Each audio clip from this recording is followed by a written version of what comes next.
If I'm sitting in that gym and LeBron James gets in the layup line and starts doing dunks, I mean, that's the greatest thing I could see as a fan. So I love, and if I'm one of the players in the layup line, forever now, they will be able to say, I was in the layup line with LeBron James. So I'm cool with it. The fact of the matter is this. LeBron James just shows up at the game, sits down in the bleachers. He's taking attention away from Bronny and the rest of the kids. He's that big where just being there is going to take attention away from him. And then you see from the videos that are out there how animated he gets. Being animated is going to take attention away from it. Getting it with the team in the huddle and kind of coaching them up, that's going to take attention. We could sit there and nitpick and say, oh, he needs to just sit down, be quiet, give the attention to the kids. He's just being who he is, having fun with them. As long as Bronny's cool with it, as long as Bronny's not at home like, Dad, you know, why don't you, then I'm cool with it. Bronny actually threw down on. He didn't quite.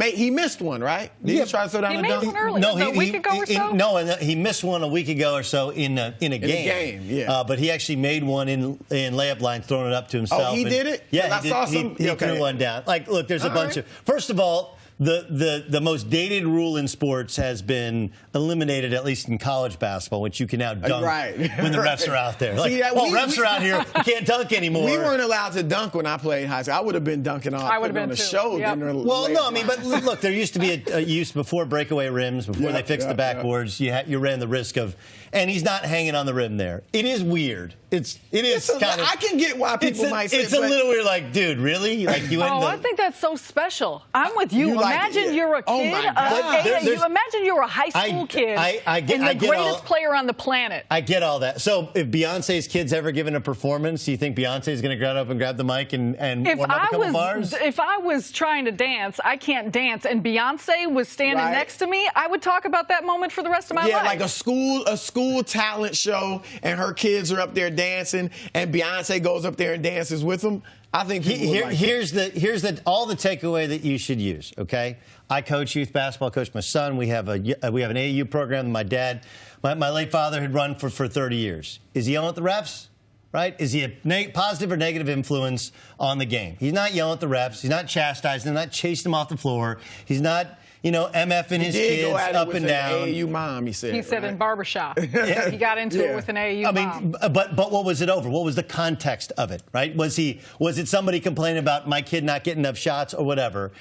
Is he usurping the power of his head coach? Is he allowing the head coach to coach Bronny? Like, these are things. If we start hearing, hey, LeBron's intimidating officials. LeBron is yelling at other kids to pass to Bronny. Right? If LeBron is giving Bronny a pass on not playing any defense, not playing the right way, then I got an issue with it. But the team won the game. And by the way, in addition to being a great experience, how intimidating is that if you're at the other end of the court? I'm surprised the other guys weren't standing there looking. They were just going about They won. By the way, they won the national championship. They won that game. They won that thing in layup lines because everybody else is like, oh, my God, we're playing against LeBron's kid. Will it help Bronny to be, given the scrutiny he's under with his father being LeBron James, do you think it helps being in Los Angeles rather than being in Cleveland or being around Akron? What I'll say is, look, being in Cleveland, the pressure may have been, you certainly didn't get as much media attention, although now with technology, you get it everywhere.